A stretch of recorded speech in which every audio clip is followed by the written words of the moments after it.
Hey, so what's going on, Battlefielders? It is Pwn, and I'm excited to give you guys a little bit of news. If you guys are curious, you guys seen last week, we created a video in an attempt to get a hold of some of the DICE community managers and representatives to find out a little bit of this and that about what's going on with our game, some of the fixes, and I guess just to get some of our questions answered. Everybody's aware of the flaws. We know they are aware of the flaws. I guess the whole purpose of that video was to just get a little bit of answers out of them and try to reestablish, I guess, communication. And I think we successfully did that. I think we went about it in the wrong way, in a rude way, by spamming them. I really did not expect the feedback that we got off of that video. They really did get flooded, and after seeing it, I felt bad about making that video, and I would suggest that no one ever try to do that again, because it's definitely not the right way to go about it. I just figured they'd get, 1,000 messages, but it was well beyond that. We're talking thousands of messages. It was for days on end. And I would suggest no one to ever try to contact them in that way again, because it was a little rude, a little over the top. And but again, it did show our passion, our determination to want to get something fixed. And I guess if you take the good away from it, it did benefit us. And Daniel, aka Zh1nt0, went ahead and decided to have a call with me, have a talk with me, and find out what was going on. Unfortunately, today is Monday. It's been a week after that video. He just got back into where he was. I believe he was in the States, handling some things. And he decided to hop on a talk with me. So I'm going to give you guys a little bit of it. I'll put up some pictures up on the actual thing. We had to have a Skype talk, not an actual call, due to the fact that it's a Monday, it's a busy day. Obviously, he just got back in. He's got a lot of things to address, take care of, and he had a meeting as well. So I guess there were a lot of things you guys are not going to be actually seeing. I'm just going to summarize, talk about a lot of questions you guys as fans on Twitter submitted to me. And I guess I just hit a lot of the broad, obvious topics and just try to keep it simple and hopefully you guys enjoy it. So we're going to cut off with number one. The first question I asked him was how he honestly felt about how we approached him and how he felt as just like a person. And he kind of felt a little violated, kind of overwhelmed, and was kind of upset about the fact that we hit him with, I guess, such a distasteful response. I mean, we just kept climbing at him, and it was just unrelentless. So the overall summary with it, as he said, was the way we went about the video. I felt it was a bit unfair towards what we do. Being spammed constantly for days, I can't check other messages, sending floods of spammers to our Twitters was very disrespectful in my opinion. To that I feel bad. I wasn't not expecting that kind of response, and as us, I guess we were all guilty, especially myself. I was under a lot of pressure. A lot of people were encouraging me to make the video, so a lot of people that were saying, oh hey, why are you speaking for the community? Understand that I was not the only person doing this. I was simply asked and pressured by a lot of other people to go ahead and do it, but I was extremely at fault, and I've learned my lesson to not do that anymore. And yeah, and I do have a reputation of speaking my mind and doing what other people may not want to or fear of doing, and I guess that's where I felt that it was a responsibility that I should do it, because I thought it needed to be done, and I just went off of what I believed, and after seeing it, I mean, it did pay off, but was it the right thing to do? And at the end of the day, I didn't think so. And I had to learn that the hard way, and I feel very bad about how we treated them. But that's about it. So we're going to move on to the other questions obviously you guys are curious about. And number one, which is a very big one to a lot of YouTubers and other people, is there a project in order or anything you can mention about a possible privacy option being added to Battlelog? He replied with, it has come up in discussions and it's something we might do in the future. Nothing is decided on right now. We went on to talk more about it, and he simply suggested for people that get trolled or other YouTubers to find a server, befriend an admin, try to do something like that, because that's the best attempt they could do. Obviously, in their mind, that is not a high priority, because there are only a select few that have the issues at that. Unfortunately, YouTubers are definitely inflicted with that kind of a passion of people stalking us or following us. Some people just like privacy, and I guess that's something that a lot of YouTubers want, and with the recent epidemic of the hackers following us around, it was an important question that a lot of the commentators had to have addressed, and he responded quite well, and he said it's something they may focus on in the future, and hopefully we can look forward to that one. And now we move on to one of the more important questions. I asked him what is being done about the Dart, and will we have to wait for close quarters to get the patch fix? He notified me that he's really not too sure. Obviously, with the vacation to the States, he's been out of the loop a little bit. And he said that he knows that there's something in the process right now to fix the Dart. I believe it's in testing phase, and hopefully soon we will find out about it. There is a possibility, not confirmed, that it may be able to be patched prior to close quarters. But again, close quarters is only a month away. That's not too long to wait.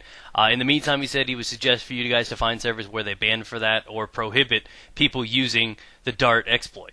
So that for right there is a pretty good answer. I mean, just simply knowing that they're trying to address it, the fix is in the works, and we may get it before close quarters, but at least it should be around the close quarters. It would be a convenient time to patch it. That is when it is most likely to happen, in my opinion. But again, he couldn't talk too much about it because he didn't know a lot about it. So I went on to ask him, is there a reason we're actually getting one massive patch at a time every few months rather than a few small ones here and there? And he said he wasn't entirely sure about the reason behind it. He's not one of the software engineers. Because I asked him, but he told me it was more of a scheduling and timeline kind of issue, resources, that they needed to get everything, all their ducks lined up so they could sit out and release something and try to have as much time possible to test it out before they actually release it. He went on to talk a little bit about saying, I do believe that maybe we should patch our games in a different way going forward, as in release the patch on PC earlier so it can be tested, and then tweak it for consoles and roll it out for PC as well. Something like that, ongoing patches, would be a great addition. A lot of YouTubers have asked for this to happen. It'd be a great way for us to test it out on PC because it takes a lot of extra money and time to get it certified and adjusted to ship it out on console. So if they actually took the extra time out to let us test it out in advance on PC, that could save a lot of time, a lot of money on both sides, and a lot of frustrations would be saved as well. A lot of the rumors and a lot of the speculations over time has been that the reason we have not been able to test things on PC, the reason we have not been able to do a lot of things, is due to the fact that Sony has exclusive rights to things. As you know, they get the DLC a week early. So everyone has always had this conclusion that the reason we can't test the patches on PC and do everything like that is due to the fact that we have to get okayed, it's got to be certified and shipped through Sony first, like they have sole exclusive rights to it, and that's not the case. We don't have to wait on console to do that, and that's something that I was not aware of. A lot of people have actually told me that the fact that we have to wait to get that stuff tested is because Sony deserves exclusive rights for the patches and everything like that. That's actually not the case, so that's a great thing to find out about, that we honestly do not have to wait. It has to go through a certification process through Sony, Microsoft, PC, whoever. It's got to go through all this process, and that's what judges and determines when and how frequently the patches come out. So a lot of it is not necessarily on DICE's ends, but as well as the okay go from the rest of the people. Now moving on to the next question. This was one that I simply asked him out of curiosity's sake.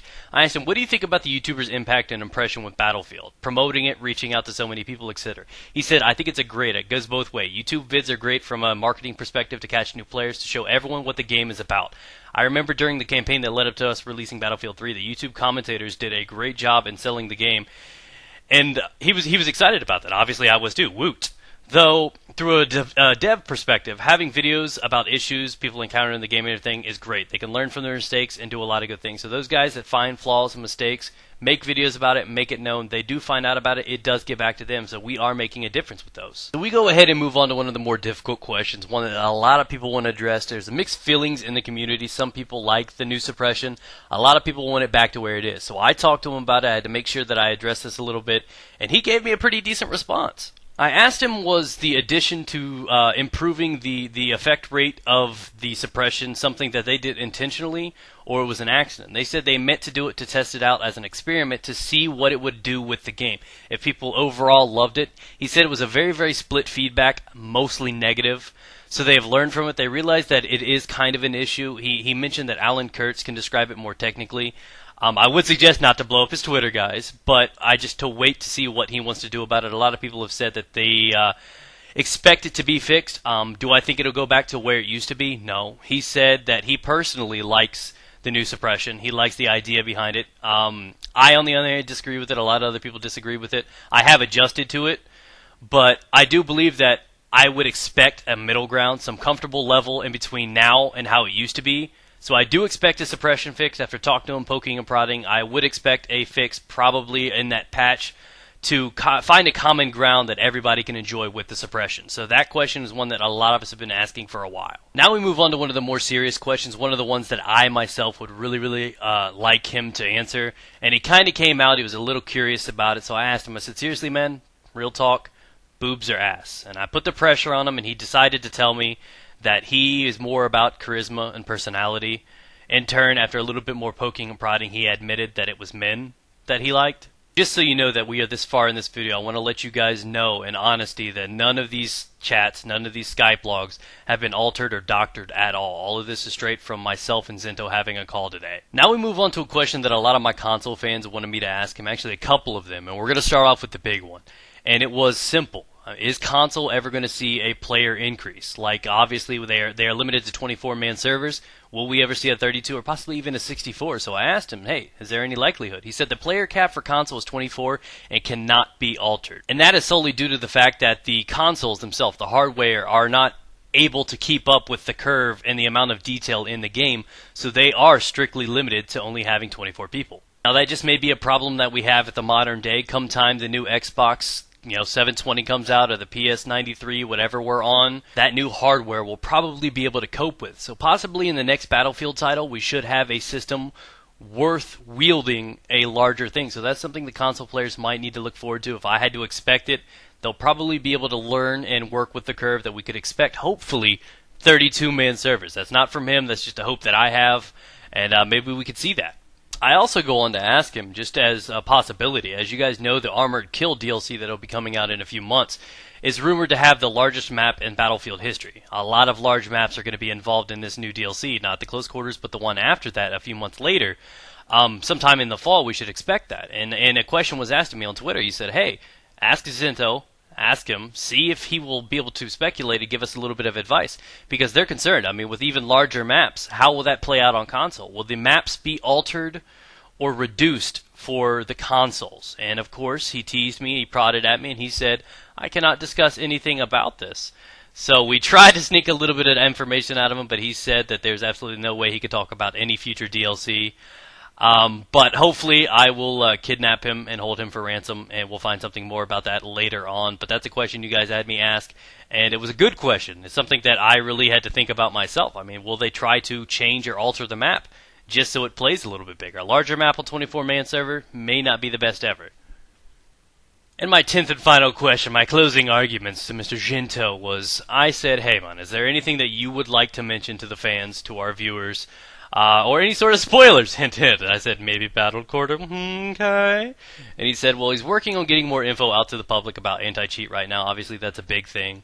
It's a video game. Cheating is always going to be a problem. They are working on trying to control it a little bit more, keep it a little bit condensed. But in the meantime, he said, nope, no news on Battle Record. I thought it would be really sweet, though. And he also left with saying he openly invites any of you guys to come to any of the events later on in the year, to come by, swing by the booth, say hello to him.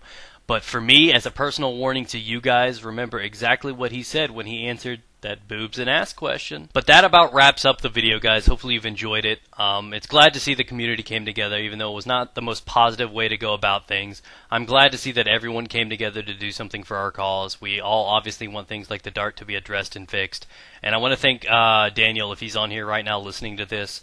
I want to thank you for coming on and actually talking to me a little bit more about it. He also wanted me to inform you guys. Now, this is directly from you guys.